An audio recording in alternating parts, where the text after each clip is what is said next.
Porque pasa que cerrando las ventanas eso va a ser un horno. Ahora entonces con la mesa sobre modelos paleoambientales durante la transición Pleistoceno-Holoceno, y estas dos primeras comunicaciones van a ofrecerles algo más de información acerca puntualmente del sitio Piedra Museo.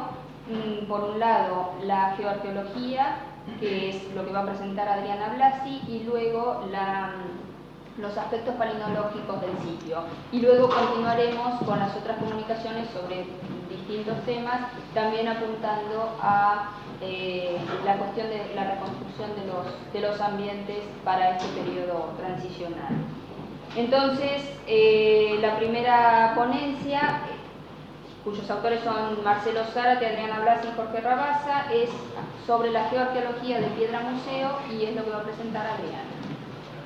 Bueno, entonces, como dice bien el título de la diapositiva, vamos a hablar de la geoarqueología de la localidad Piedra Museo. Es un trabajo que lo realizamos entre tres geólogos, el doctor Zárate, el doctor Rabasa y yo, como una aproximación al conocimiento de la... ¿Cómo vamos a ver? ¿Siguiente diapositiva? No tiene batería. ¿En serio? Bueno, se la enchufamos. La vamos a enchufar. La enchufamos. Ahí está. Y Rabasa no pudieron hacerse presentes porque tenían muchas tareas y compromisos pendientes. En realidad ellos fueron los geólogos de campo, los que hicieron las prospecciones en el campo, y yo soy sedimentóloga y me dedico más a las tareas de laboratorio, así que fue un trabajo combinado entre los tres. Yo voy a hablar también de la parte que hicieron ellos.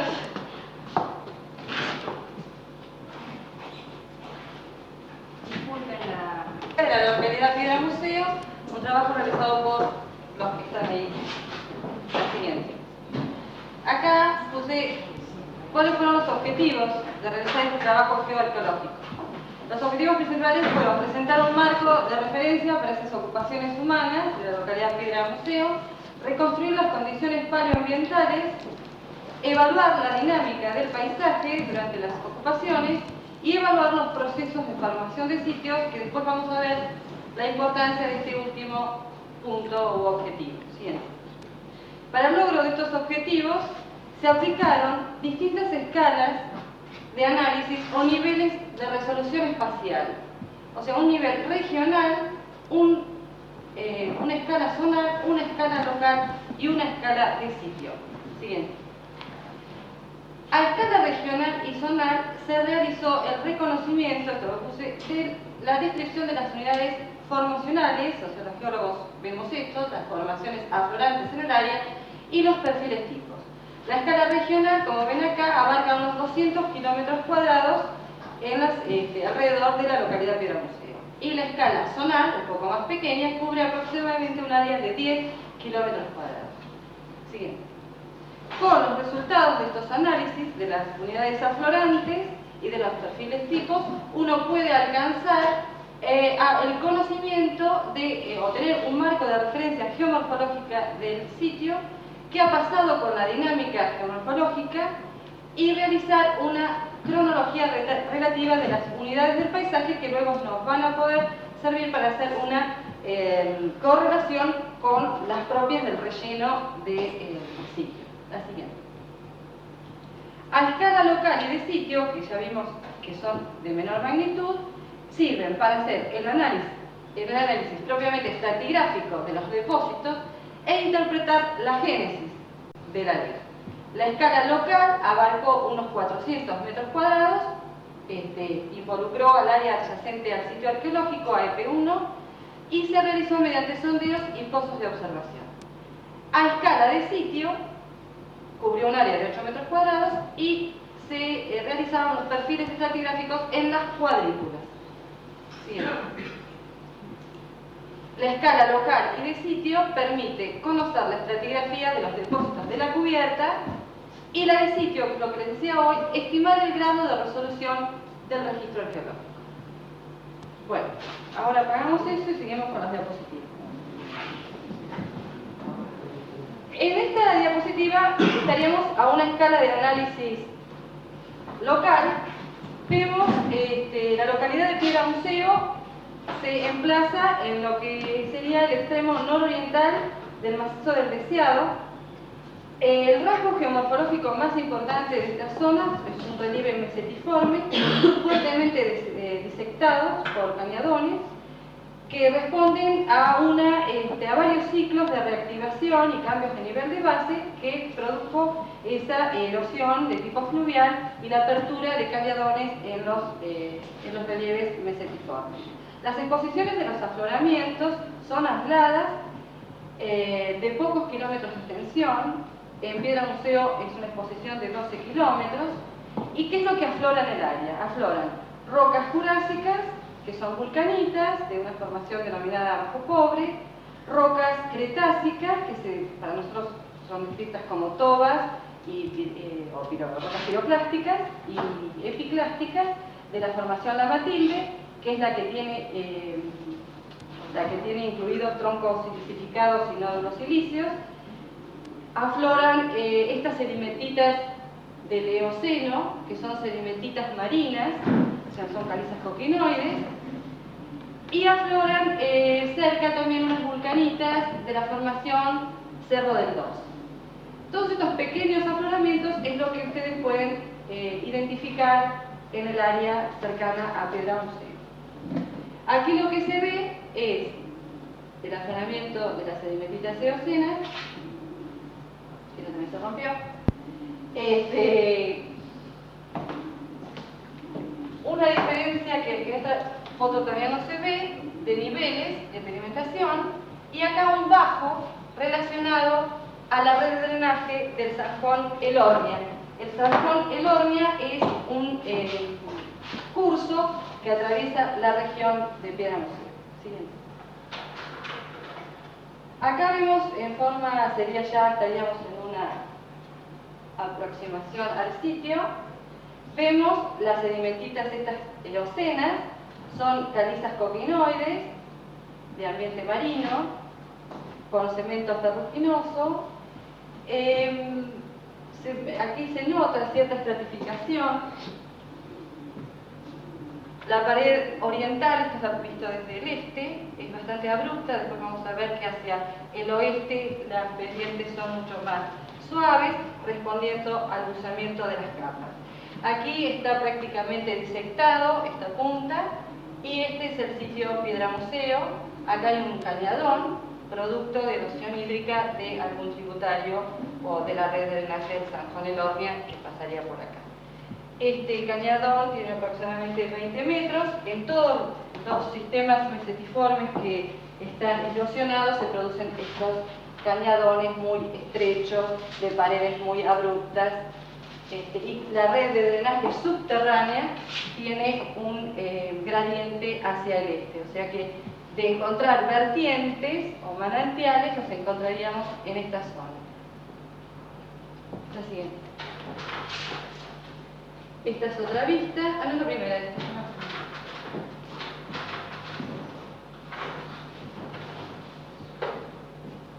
Bueno, acá estamos en la parte prácticamente desmembrada de estas sedimentitas eocenas. Pertenecen a la formación Salamanca, de Justo, o salamanquense de Trengueli, que se capta como salamanquense. ¿Siguen? No muestro la otra. Esto es como hacia el oeste, esta es una vista desde el oeste. Las paredes del afloramiento son mucho más suaves, respondiendo a ese buceamiento. Y los corredores están labrados en forma transversal, casi en orientación este-oeste, respondiendo a todo un sistema de falla y de acrecimiento de la sedimentita. Esto se había visto desde el oeste.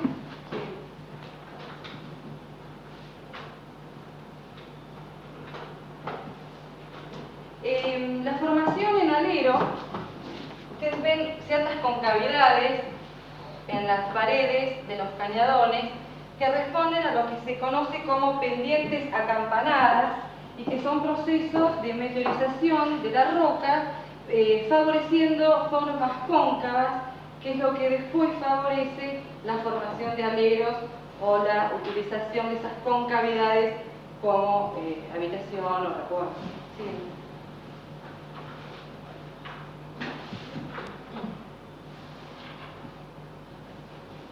Esto es ya el ladero. Siguiente. Sí. Bien. Bueno, estos son los pozos de sondeo que se hicieron para el reconocimiento de la estratigrafía. Aquí lo único que ustedes van a notar es una diferencia de la roca de base, un primer nivel y un nivel superior casi en forma transicional, sin ningún rasgo de diferenciación, una concentración de carbonato de calcio. Y arriba ya una cubierta actual.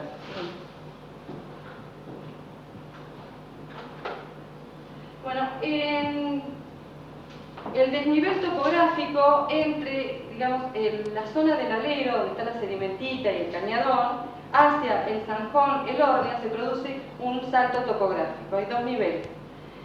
Esto sería justo el contacto entre el nivel alto y el nivel bajo, y se reconoció la estratigrafía en este salto. Acá ven una vertiente, que es lo que les decía, el agua que viene, el agua subterránea que tiene recarga en el oeste, aflora como vertientes o manantiales en el oeste. Acá lo que se puede ver es, bueno, la pala apoyaría en lo que es la roca de base, en la sedimentita marina, un espeso manto, casi sin diferenciaciones de contacto, pero sí con una variación textural del tamaño del grano hacia arriba y la cubierta actual. Siguiente.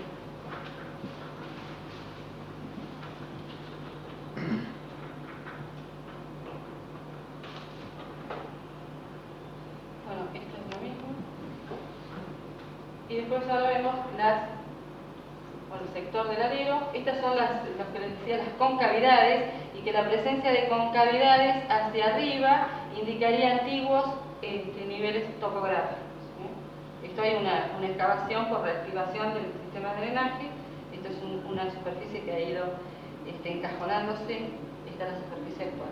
Y estas formas de concavidad responden a lo que se llamaba erosión en pendiente acampanada. ¿Sigue? Esta es la cuadrícula, sería ya el análisis realizado hasta la de sitio, en la pared, no recuerdo si es la pared norte, en la pared norte del alero. Bueno, como identificación de campo se reconoció una primera capa que fue llamada capa 6, este sería el sustrato, la capa 6, una capa 4 y 5, una capa 3, una capa 2, que acá no tiene buen desarrollo, y una carpeta arenosa actual, o sea, un relleno actual. El asunto era interpretar, bueno, esta sucesión estratigráfica sedimentaria, este relleno, que era portador de los restos arqueológicos. Las ocupaciones más tempranas, los restos arqueológicos que respondieron a las ocupaciones más tempranas, coincidieron o estaban alojados en esta capa, la capa 6, capa 5 y capa 4. Menos material o resultó estéril la capa 3, menos cantidad que la 2. Y luego en la acá lo que se ven como resaltos son desprendimientos de la roca de la arena. La siguiente.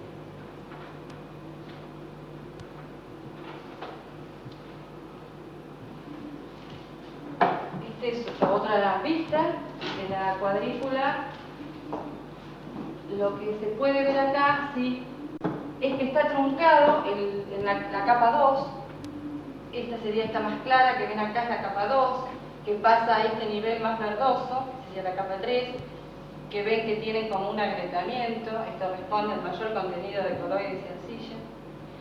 esta pérdida, bueno, un contacto de la unidad 1 con la capa 1 con la capa 2 muy irregular y bastante pequeño el espesor de la capa 2. Esta capa 2 a veces no existe. En los lugares que no existe ha sido erosionada y ha coincidido con un sector del alero donde hay goteo permanente, ¿no? Sí, no, me te quedan 5 minutos. Ah, no, bueno, sí, listo. Vamos a pasar entonces a las 100.000. Es verdad lo que estás diciendo. ¿Eh? Es verdad lo que estás diciendo. No, por la continuidad lateral de la capa 2, que a veces que no es tan continua, pero responde a situaciones de erosión por goteo desde la roca del alero. En definitiva, ¿qué se encontró el Piedra Museo a nivel de sitio y que sirve para interpretar si la resolución del registro arqueológico es buena? Bueno, todo mal, todo bien. Acá hemos entonces hecho un perfil esquemático y hemos resumido. Solo hay una discordancia o digamos un límite abrupto que indica una interrupción en la sedimentación o un proceso erosivo, que está entre la capa 2 y la capa 1. Esta es la cubierta arenosa actual y todo lo que está por debajo de esta discordancia o superficie de erosión es un perfil de suelo elaborado sobre un material parental que ha cambiado su textura. Como ustedes ven, esto simboliza que hacia abajo son texturas más gruesas, granos más gruesos, hacia arriba se va afinando el tamaño de grano y responde a una diferenciación pedogenética. Con los, aquí al lado, la capa 2 equivaldría a un 2A, todos los horizontes típicos de suelo, ¿no? A un 2BT, a un 2B31, etc. Siguiente. Ahora vamos a hablar de la posición. No, la posición no, perfecto.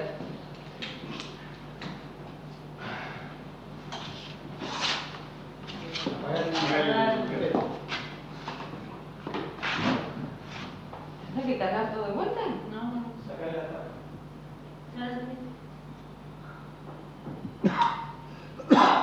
Sí.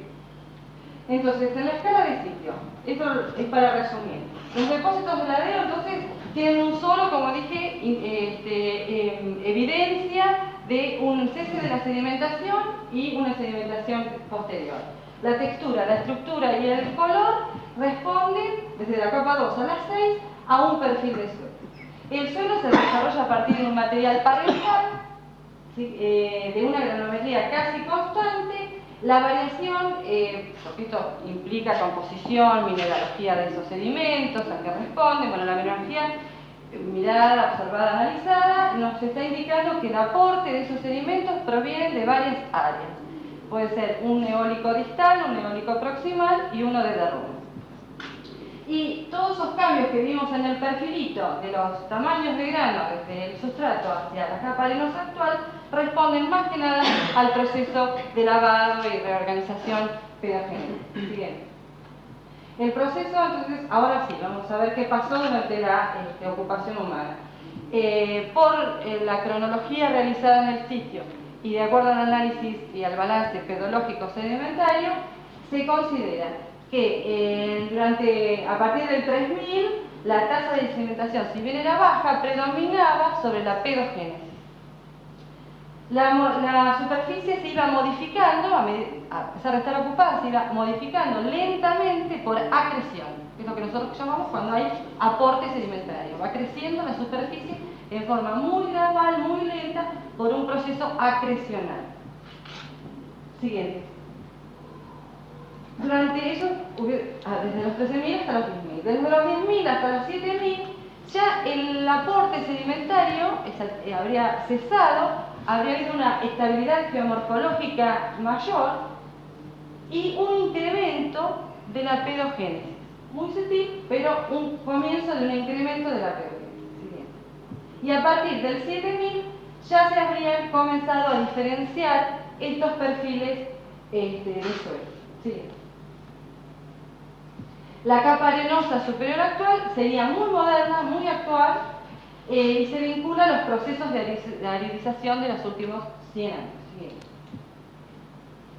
En cuanto a condiciones paleoambientales, diríamos que las ocupaciones humanas tempranas ocurrieron como dije antes, mientras eran activos los procesos sedimentarios, si bien de tasa relativamente baja. Y las ocupaciones posteriores habrían ocurrido mientras el proceso pedogenético era más activo que el depositacional. Bien. Y se infiere que las ocupaciones tempranas ocurrieron en un momento en el que el paisaje era muy semejante al paisaje actual de Patagonia, de ese lugar. Bien. Esto en cuanto a formación de sitio y el registro arqueológico. En cuanto al material arqueológico encontrado de las ocupaciones más tardías, puede que se encuentre un incremento de material arqueológico debido a la estabilidad de la superficie, a la baja tasa o al bajo ritmo de acreción. La disminución de la tasa de sedimentación permite también una mayor exposición subaérea de los restos óseos. Otra cosa que se puede decir es que este contexto alcalino, este perfil del suelo, favorece la preservación del material óseo. Siguiente. Excepto en la capa B3, que es del perfil de suelo, el que contiene más arcillas y más, hay mayor disturbación por pedogénesis, podría existir una mayor metrización química, perjudicar la preservación del material óseo, pero no al límite.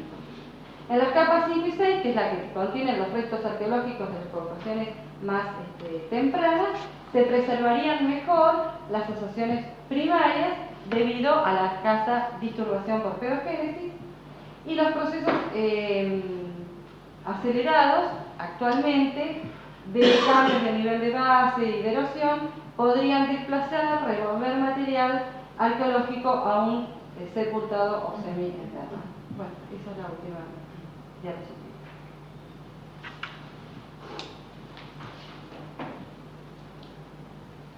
Bueno, no sé si me quieren preguntar algo, alguno contestar.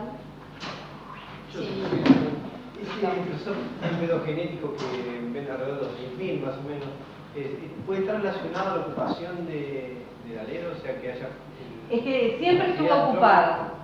Desde... Sí, pero me refiero que esa mayor formación, que es donde hay más materiales también, por lo que decía ahí, ¿puede estar relacionado al aporte de materia orgánica a partir de la ocupación humana o no? ¿O es algo que se da más arealmente? La formación del suelo. La formación del suelo. La formación del suelo no es un proceso que nosotros lo podamos ver, es un proceso muy lento.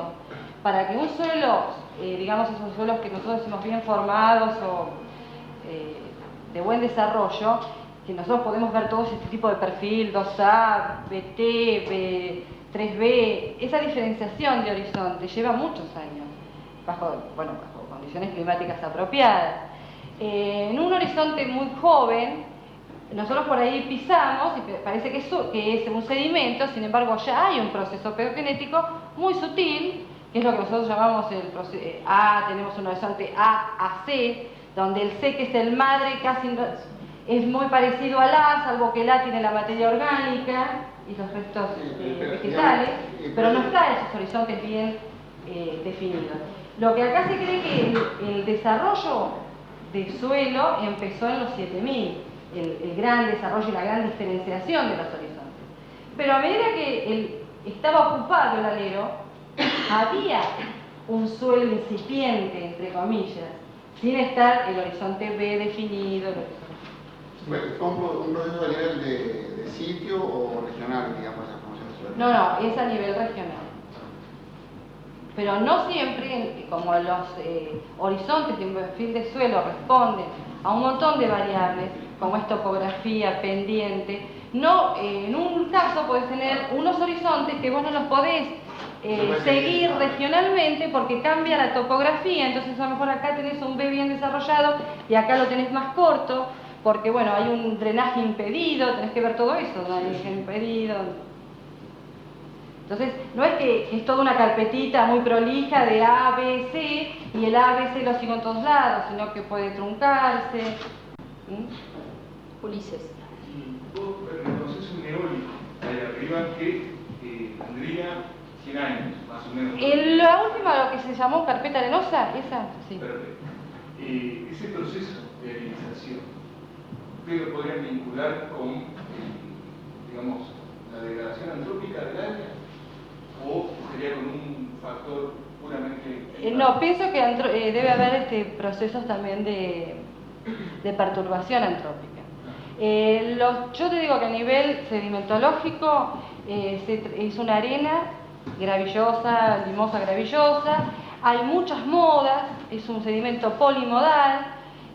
Yo considero que hay aportes, como en toda la secuencia, hay diferentes, es mixto el sedimento, no es un único aporte, viene un eólico y se cae. No, por ejemplo, el aporte de alero es constante. Hay conchillas y restos de líticos de alero desde la capa 6 hasta la capa 1. Ahora, en ciertas oportunidades predomina, se hace como un aporte, hay diferencias relativas de aporte. Entonces se predomina a lo mejor el colapso. Sin dejar de haber aporte distal, que serían trizas de vidrio, o sea, un eólico distal en granulometrías limo, y un aporte también eólico pero proximal que lleva por arrastre, digamos, en carpeta atractiva o en saltación, una arena media, una arena fina hasta un limo, con líticos vulcaníticos de estas formaciones que dije que afloraban. Todo lo que está aflorando se rompe y está aportando detrito. Ese detrito se acerca al alero por un aporte eólico proximal, con un aporte eólico distal y con un derrumbe. Entonces, en definitiva, que tengo un sedimento mixto de todos esos aportes que en determinadas oportunidades cambia la importancia relativa. Sí. No te contesté lo de la digestión, pero había cuero de oveja, había había elementos domésticos. Elementos, sí. Sí, Sí, una y después... Vamos atrás y después, si queda tiempo, la... Bueno, no, pensé que era acotación a esto, por eso te la sí. A mí me parece una coincidencia extraordinaria que el nivel 6, culturalmente tan distinto de 4 y 5, coincidan simultáneamente con dos horizontes de suelo. ¿Ya? Entonces, el 4 y el 5. El 4 y el 5 son una unidad cultural, ¿cierto? Sí. Distinta de la 6. Y No sé a la si vez, cultural. aparentemente por coincidencia, se le puede escuchar en el campo porque son dos horizontes de suelo distintos. No sería posible pensar desde curiosa alimentación y eventos culturales y la heterogénesis post-7000 años, un solo evento heterogenético posterior a la ocupación antes del depósito eólico. Y lo que está viendo en realidad todavía son los otros relictos. Pero es que eso es a lo que se llegó como conclusión. No sé si... Sí, no, yo tenía la misma pregunta. ¿Por qué el proceso pedogenético a partir de los 7000, tal como ustedes lo plantean, pero estás hablando, sin embargo, los 7000 años, culturalmente hablando, se dan a partir de la capa 2? O sea, nuestras edades radiocarbónicas marcan la unidad 6 con esas edades, esa más alejada de 12.900 que Laura marcaba esta mañana, como dejándola por ahora en stand-by, y luego las edades entre 10.500 y 11.000.